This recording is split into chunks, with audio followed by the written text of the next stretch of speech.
کہا جاتا ہے کہ سائنٹسٹ اس بات پر متفق ہیں کہ پاکستان جغرافیائی لحاظ سے ایک ایسے مقام پر واقع ہے جہاں دو موسمی نظاموں کے اثرات رونما ہوتے ہیں۔ ان میں سے ایک نظام شدید گرمی کی لہر جبکہ دوسرا نظام مونسون کی بارشوں کا باعث بنتا ہے۔ بنیادی طور پر موسمیاتی تبدیلیوں کی وجہ سے پاکستان میں تباہ کن سیلاب آنے کا خدشہ رہتا ہے۔ یا اللہ یا اللہ۔ جب ہم موسمیاتی تبدیلیوں کی بات کرتے ہیں تو اس سے مراد دنیا بھر میں آب و ہوا میں اہم اور طویل مدتی تبدیلیاں ہوتی ہیں۔ گلوبل وارمنگ اور موسمیاتی تبدیلیوں کے باعث پاکستان میں جہاں شدید گرمی کا سامنا کرنا پڑتا ہے، وہیں آج کل میدانی علاقوں میں شدید سردی کے باعث نظام زندگی بھی متاثر ہے۔ اس حوالے سے چیف میٹیورولوجسٹ کا کہنا تھا کہ ہمارے یہاں جو سردی زیادہ پڑ رہی ہے، خاص کر پنجاب کے میدانی علاقوں میں، ادھر کے پی میں اور سندھ کے کچھ ایریاز میں، تو اس کی بنیادی وجہ یہ ہے کہ اسٹیبل ایٹماسفیئر جب ہو جاتی ہے، یعنی اس میں کوئی ایسی بارش برسانے والی کوئی ہوائیں داخل نہیں ہوتی، جیسے کہ پچھلے تقریباً 2 مہینوں سے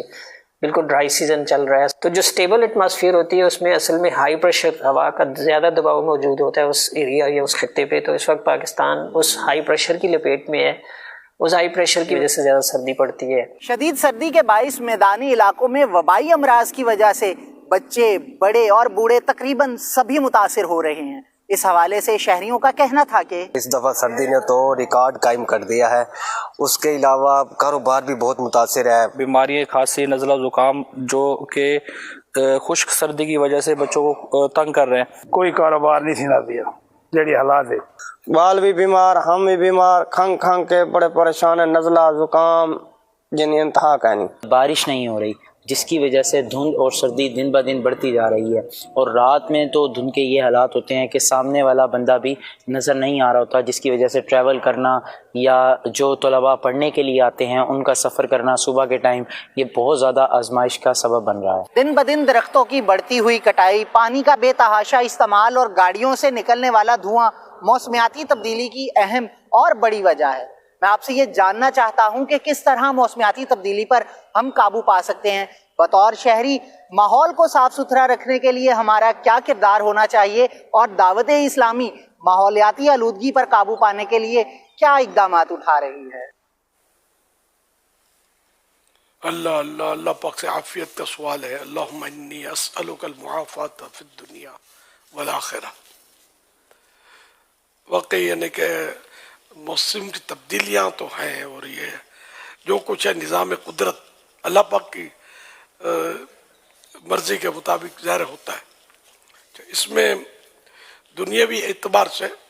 وہ جیسے کہ درختوں کی کٹائی وغیرہ، پانی کا بے تحاشا استعمال، یہ بھی ایک اسباب بیان کیے جاتے ہیں، اب مزید بھی اسباب ہو سکتے ہیں۔ تو ان میں یہ کہ ایک تو پانی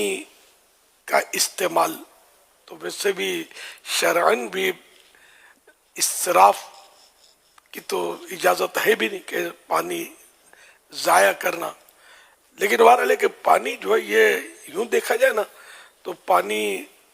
خیر شریعت نے جو منع کیا وہ تو ضائع کرنا وہ تو جائز ہے نہیں، جس میں مطلب ہے کہ نقصان پایا جائے، ضائع کرنا پایا جائے پانی، لیکن یہ کہ یوں اگر گہرائی سے جائے نا تو یہ پانی جو بھی ہم نے بظاہر جو گرا دیا، پھینک دیا، شرعاً جو بھی اس کے احکام ہے وہ مسلم وہ ہیں، لیکن وہ ایک سائیکلنگ جو ہے نا اس کی، یہ پانی آخر کار مطلب یہ کہ یا تو زمین میں چلا جائے گا، جو زمین میں گیا زمین میں ذخیرہ بنے گا، پھر آخر کار یہ آئے گا، لوگ اس سے نفع اٹھائیں گے، پھر یہ کہ یہ کسی طرح بھی یہ پانی جو جلے گا، چاہے پیٹ میں جا کر نکلا، کہیں سے بھی نکلا، یہ ہواؤں سے دھوپ سے یہ جلے گا، پھر اس کی بھاپ اٹھے گی، ادھر دیوار سے ٹکرا گیا، ادھر چلا گیا، آخر کار یہ بادلوں میں پہنچتا اور پھر یہ برستا۔ یہ پانی کا ایک مطلب ہے کہ روٹین ہے پانی کی، تو سائیکلنگ اس کی یہ سائیکلنگ ہے، اور ایک قطرہ بھی پانی کا یوں دیکھا جائے تو کارآمد رہتا ہے، گھوم پھر کے بھلے پینٹ میں چلا گیا، رنگ چونے میں چلا گیا، گٹر میں چلا گیا، جہاں بھی گیا آخر کار یہ گھومتے پھراتے یہ بادلوں میں جا کر یہ کہیں نہ کہیں برستا ہے، پھر آتا ہے، پھر اس کی سائیکلنگ تو اس کی جاری ہے، پھر اسی طرح یہ نظام قدرت ہے، اللہ کا نظام ہے۔ تو بہرحال یہ کہ جب یہ برسوں میں جا کر یہ بادلوں میں تو پہنچے گا نا، تو یہ نقصان تو ہے اس کے پانی کے بے تحاشا استعمال سے، جیسا کہ بتایا جا رہا ہے۔ جب مزید ہے کہ درخت جو کاٹے جا رہے ہیں تو اس سے بھی زیادہ نقصان ہوتا ہے کہ یہ درخت ہوتے ہیں، یہ ہماری جو کاربن ڈائی آکسائڈ اس کو اپنی سانس میں لیتے ہیں اور گندی ہوائیں، اور یہ مطلب فضا کی آلودگی کو ختم کرتے ہیں، آکسیجن ہمیں فراہم کرتے ہیں، انسانی زندگی کے لیے بڑے مفید ہوتے ہی ہیں درخت۔ لیکن یہ کہ لکڑی کے حصول کے لیے یا کسی بھی ایندھن کے لیے یا عمارتوں کی تعمیرات کے لیے درخت، مگر جنگل کے جنگل صاف کر دیے جاتے ہیں، تو یوں مطلب ظاہر ہے کہ وہ آلودگی فضا میں بڑھے گی اور نقصان ہوگا، اور نقصان ہو رہا ہے۔ تو درخت تو اب رہا کہ دعوت اسلامی کیا کر رہی ہے، دعوت اسلامی نے تو شجر کاری کی مہم چلائی اور ابھی بھی جاری ہے۔ شجر کاری وہ لاکھوں کروڑوں درخت جو ہے دعوت اسلامی نے غالباً لگا بھی دی ہے، وہ فارسٹ بھی کی بھی ترکیبیں بنی اور جنگل بنانے کے لیے، تو کئی جگہ دعوت اسلامی نے جنگل بنانا شروع کر دیا ہے، کیونکہ ان کے لیے باقاعدہ نے کہ لوگوں نے اپنے اپنے مطلب عطیات دیے تھے کہ میری طرف ایک جنگل، میری طرف 2 جنگل، یہ سب لائیو ہمارے یہاں ہوا تھا۔ تو انڈر اسٹوڈے کے یہ بھی تیار ہو رہے ہوں گے، اور جنگل راتوں رات نہیں نکل آتا، اس کو تھوڑا ٹائم لگتا ہے۔ تو انشاءاللہ یہ کہ دعوت اسلامی کوشش کرتی رہے گی، لیکن یہ کہ اگر سارے مل کے یہ کوشش کریں گے نا تو ہم جلدی اس آفت سے نکل سکتے ہیں، اور فائدہ اس کا سب اٹھاتے ہیں۔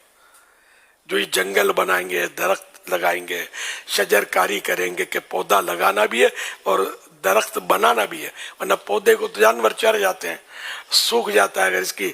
دیکھ بھال نہ کی جائے، ضائع ہو جاتا ہے۔ تو اس کی سب دیکھ بھال بھی کریں گے تو نفع سب اٹھائیں گے، انسان بھی اٹھائیں گے، جانور بھی اٹھاتے ہیں،